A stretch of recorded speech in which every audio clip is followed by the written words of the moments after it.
Aloha. Welcome to Freedom Podcast number 3. We're here with a special guest today, Dayana from Venezuela. Thank you. Hello. We're going to start with some local news, and then we're going to do an interview about what's happening in Venezuela and how that might parallel with what's happening in Hawaii. All right, so first up on our list, we're going to talk about, you can see University of Hawaii announces mandatory COVID-19 vaccination policy. So the article goes on to describe that even if you're doing distance teaching, distance learning, you still need to get vaccinated. So it's kind of funny how people call us the anti-vaxxers and the flat earthers and, you know, kind of pejorative terms, meaning that we believe in conspiracy theories, but doesn't truth go together with science? And how I don't see any I don't see any scientific validity in the fact that if you're not vaccinated, you can't do distance teaching. How does that make any sense? Teachers have also been going through that. I myself am a teacher, and I suggested that I be allowed to teach remotely, and they said that no, they're not allowing that. And then I've talked to different people who have been through some really bizarre situations. Just the other day, a friend who's an archaeologist, and she oversees some of the road work and looks for Eevee, the Hawaiian bones. She got to work, and they said, "Are you vaccinated?" And she said no, and so they sent her off the job. So it was kind of in an embarrassing way meant to shame her. They didn't call her ahead of time. She showed up on the job and was let go, and she works outside, and she's not next to anyone. They're all working, and she's just overseeing. This has happened repeatedly. There was another teacher who teaches yoga. She showed up to teach and told the kids they can take off their masks because they're outside and more than 6 feet apart. And the principal came and freaked out and sent them on their way. That was the end of the class, that all the teachers and the parents and the kids were so excited about.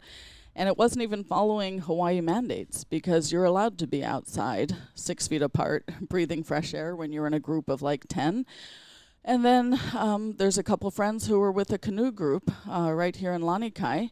And they sent 2 of their members away. Those 2 showed up, and the rest of the group said, "Are you guys vaccinated?" "Nope," and they were sent away. These are all people working outside, and as you can see with this UH article, these are people they're not near anyone. So how does this make any sense? And also, if you look at the UH games, another thing in local news is that vaccinated people can gather together again, quote unquote, safely at games. And yet, vaccinated people still get COVID, they still spread it. So how is that safe? I just fail to see any logic here. All right, moving on, we're going to look at, this is from the Children's Health Defense, which is Robert F. Kennedy Jr.'s amazing group. If you go to his website, you will find all kinds of information that you're not going to find anywhere else. So this is Dr. Malone, Dr. Robert Malone. He's one of the inventors. He helped invent the mRNA vaccine technology. So that sounds interesting, because clearly he's not an anti-vaxxer. His whole life of the past 30 years is fully invested in creating vaccines, and yet he's speaking out against this one. He's saying right here, you can see in the title, "Fully vaccinated are COVID super spreaders." So why is he saying that? Well, come Sunday to Ala Moana Beach Park to Aloha Freedom Coalition's big rally and find out, because he is our guest speaker, and he'll be there to tell about why the scientist who helped create the vaccine is speaking out against it.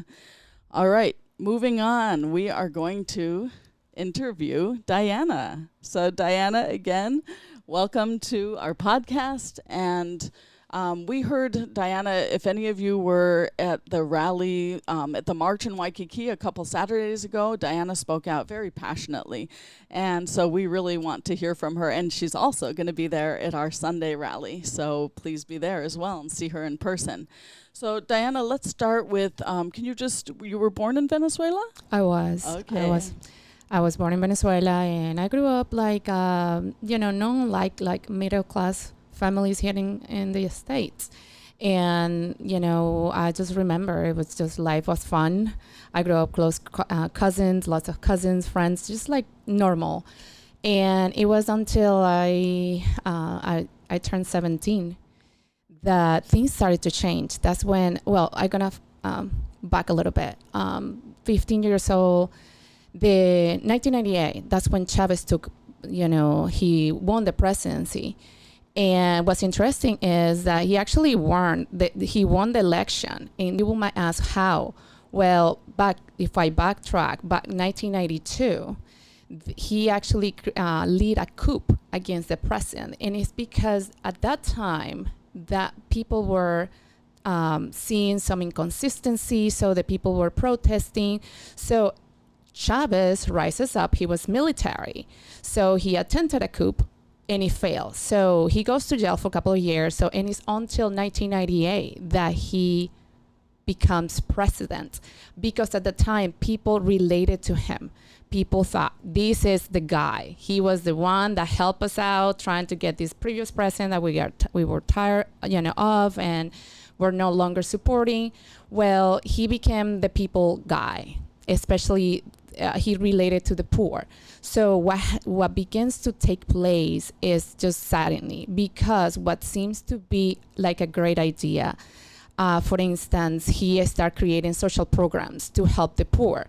That sounds amazing. I'm all for that. But just the way he went about, all of a sudden, this guy comes into power.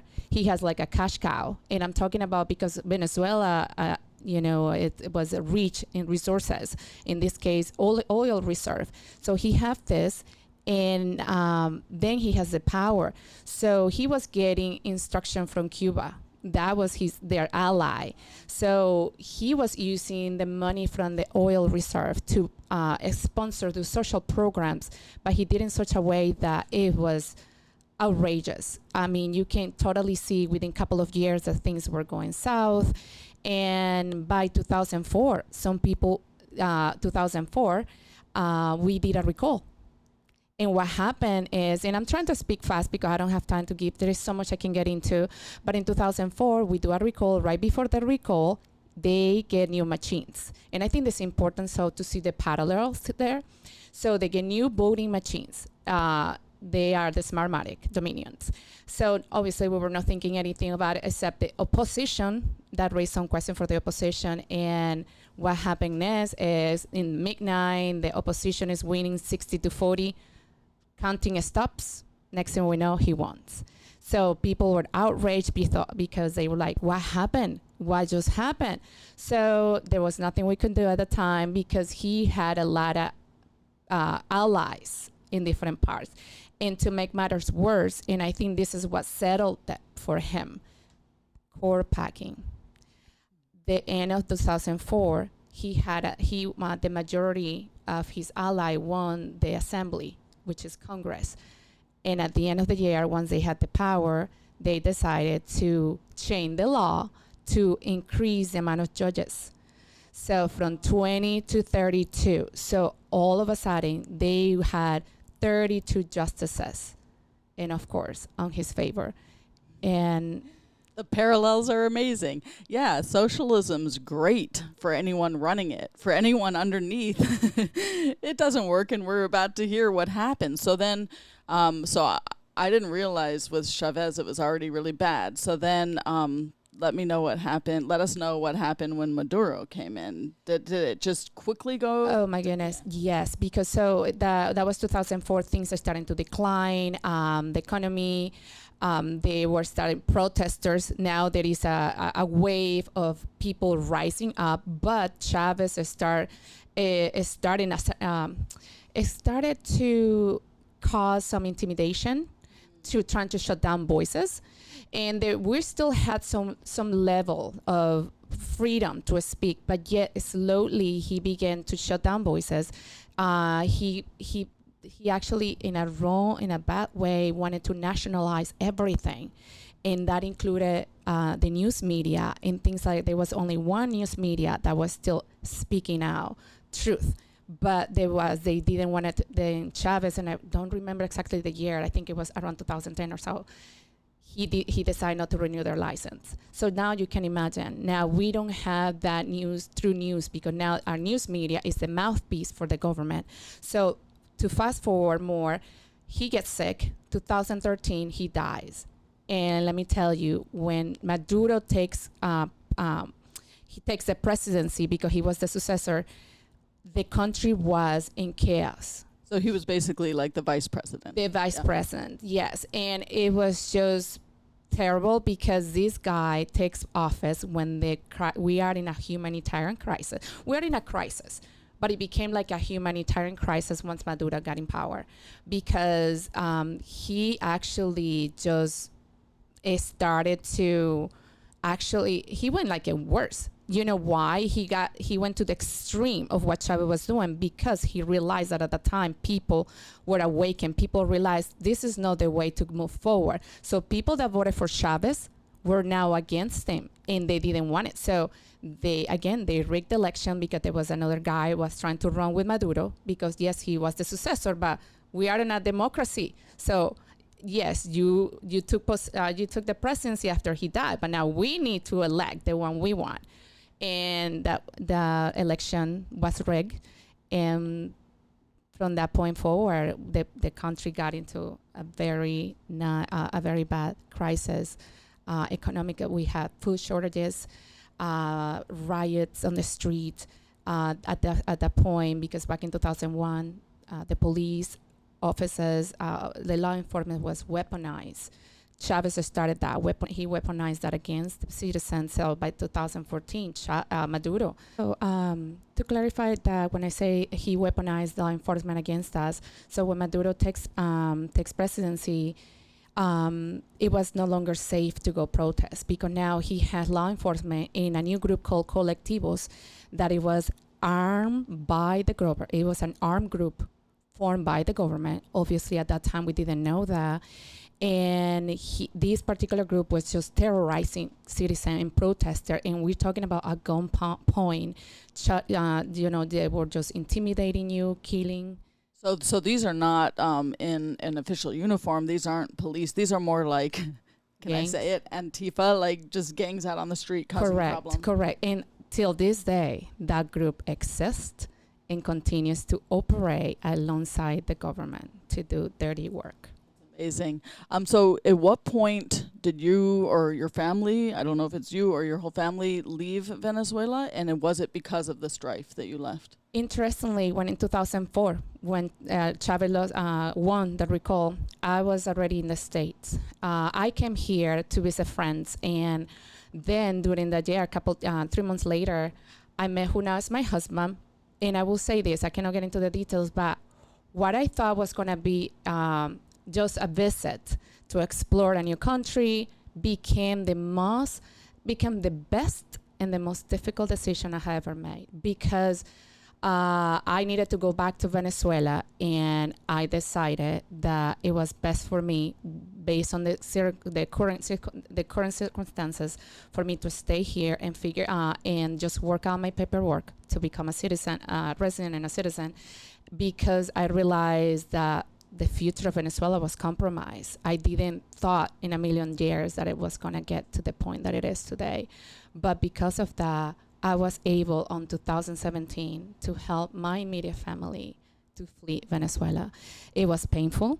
They didn't want to do it. But my brother that was graduated and had a great job told me, can you help us? Can you help us? People were going hungry. I mean, I'm telling you, like, I don't want to get emotional, but people were going hungry. We're talking about 2016. People were doing lines hours lines to get on the grocery store. Okay, so people have seen videos of refugee camps in third world countries and people living on the street. From my understanding, Venezuela was a prosperous country, right? It was. 20 years ago, Venezuela was one of the richest countries in Latin America. And in 20 years, we are where we are, like a poor country, hyperinflation. That's what killed the economy. No longer they kill farming.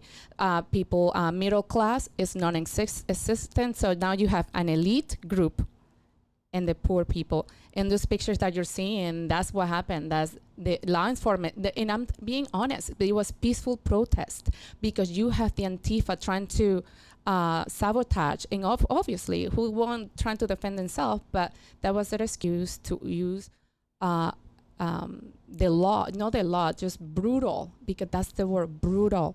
And in some videos, they were tortured.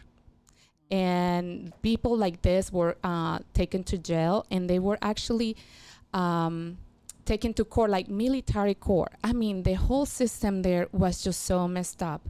I have heard so many stories. There was a judge back in 2009 that she just doing her job. There was one of those people that was organizing a group, and obviously he got arrested. So by UN recommendation, she let him free. There was no charges. Well, let me tell you what, the government went after the judge, and she went to prison for 2 years and many more under house arrest. So if you don't go along with the official narrative, you have to. So was it hidden at all, like in Soviet Russia, or was it just kind of in your face? Like the public knew this was happening. Are they awake now? Do they understand what's happening? Yes, around 2017, after 2016, people start fleeing. People will start going to neighboring country. Colombia was one of the near ones. Other one that have family outside, like in the United States, they have visa. They were going out. They were going out by 2016. There was already 3 million people left. As today, we have close to 8 million. So we're talking about close to a 25% of the population have left Venezuela because of the inflation, malnutrition. I mean, our people are going hungry, and there is so much I can do. I have family, the rest of my family is there, and sometimes it hurts me because there's only so much I can do. They look so skinny. Most of the people there I have two or one meal a day. And unless you are well connected and you have family from abroad that is constantly sending you, and even then, the hyperinflation just makes it so difficult because you go to the grocery store, you cannot find what you need. Well, you have to find it in elsewhere, but elsewhere you have to pay 5 times. Sometimes, I'm not kidding, 20 times the price. It's like ridiculous. In the just to give an example, the going to grab lunch with a friend, it's not existent. And those are things that I think people sometimes take for granted. What do you do when you wake up here in the States? You wake up, eat breakfast. Oh, we're just gonna go to work. Maybe after work, I call my girlfriend and we go to eat. Well, my people cannot do that. My people cannot really talk about the future. They're just talking about their next meal. And especially it's so difficult because as last week, $10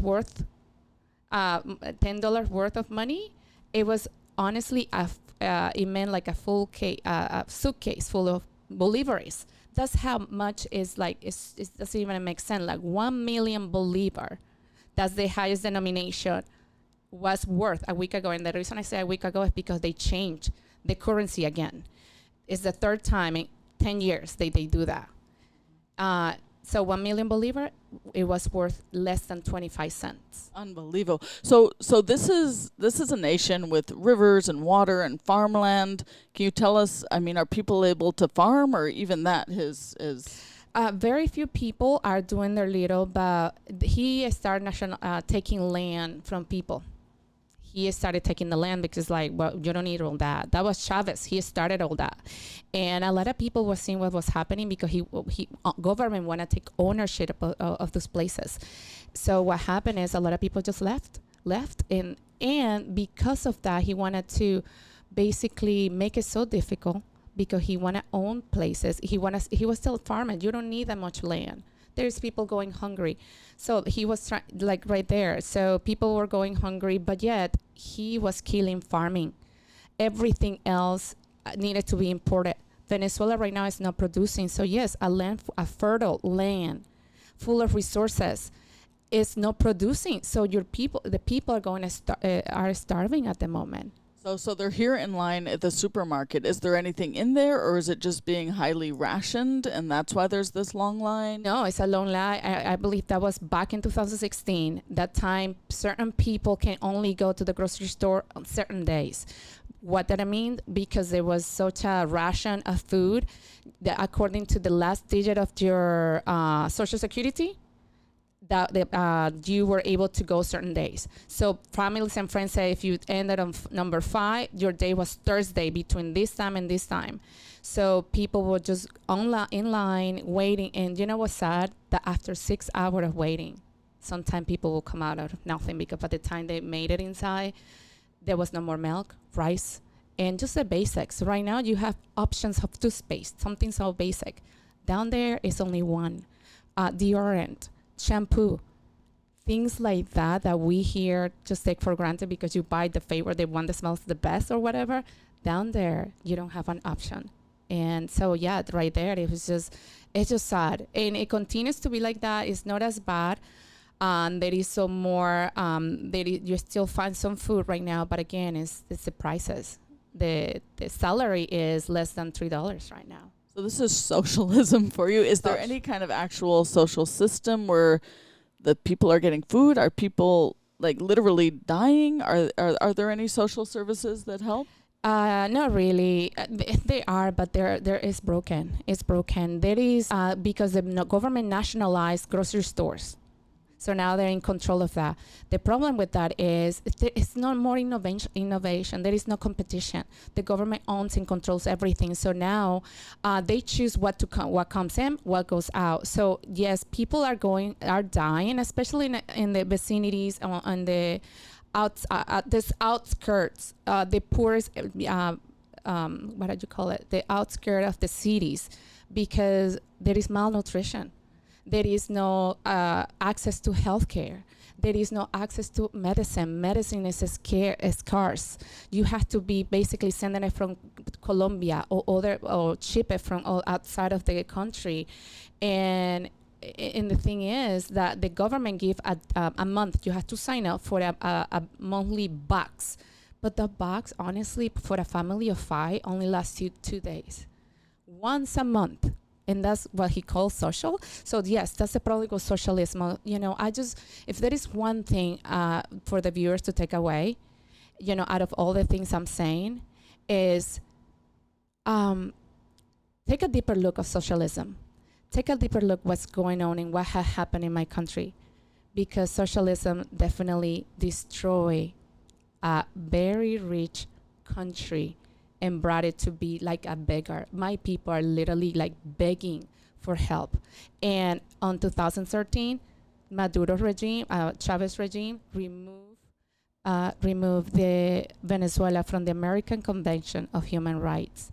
So now they don't have access to ask for assistance for wrongdoing and things like that. So, in case anyone missed it, you did say you still have family there, right? I do. And you see them getting skinnier. So you do have contact. Is there complete censorship, or are you able to reach out and talk to them? Yeah, we can still use social media for talking. But even when I'm talking to them, sometimes they let me know, like, hey, don't say certain things, because they're afraid. That right down there is intimidation. Down there, they are censoring. They're actually shutting down people's websites.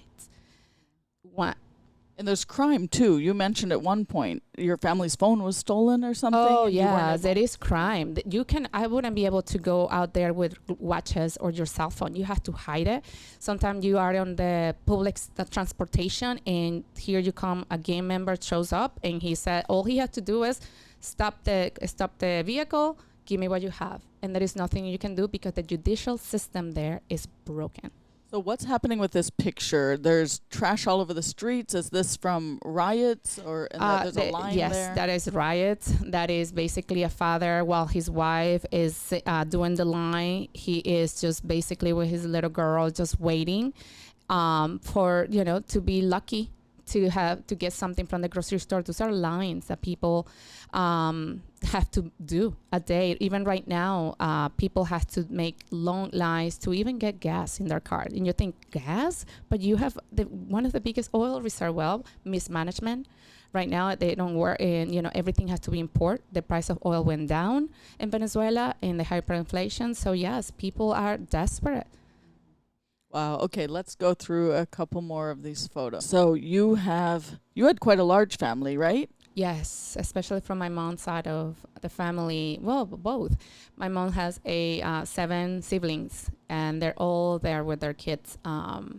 On my mom's side, they're all there in Venezuela. On my dad's side of the family, most of my cousins, they have left to other neighboring countries. But it's not easy. The life of a migrant is not easy because, you're talking about paperwork that you have to process, and that means money. You're talking about so many things that you have to learn about where you are. And because of that causes abuse, people taking advantage of. It's just the situation is complicated right now because to remind people, it's not easy. Just pick up your suitcase and go to another country. People are making that route by foot. So Hawaii, we need to think about this. We have big families that we care about here. As a small island, I was going to say nation, as a small island nation or state in the middle of the Pacific Ocean, some of us have escaped, but we don't want to. This is a beautiful place like Venezuela was beautiful. We need you to understand the parallels here.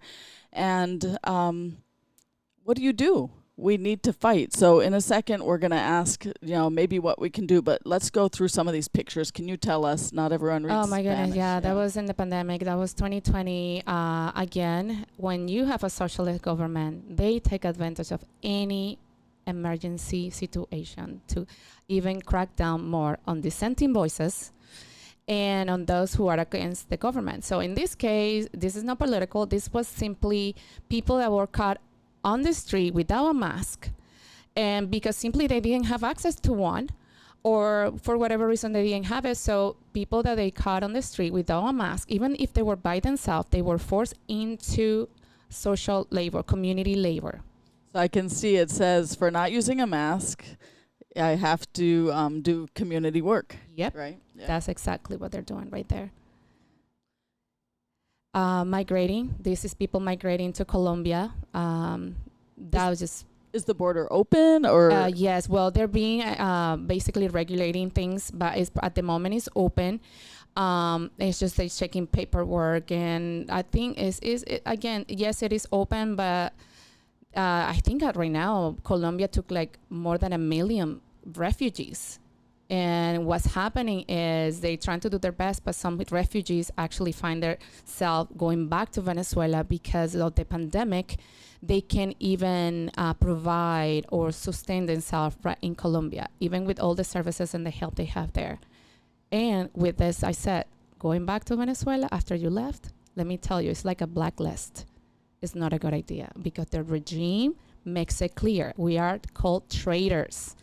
And the group like Antifa, trying to find who you are, they are at the border checking papers and say, oh, it said you left, so you're a traitor. So some of these people get tortured, and they get put in quarantine in a very, I think one of the images, anyway, it's just like this is more people going through the border, but they put them in quarantine facility that are very bad, poor conditions, and they leave them there for almost weeks, even a month, as a punishment.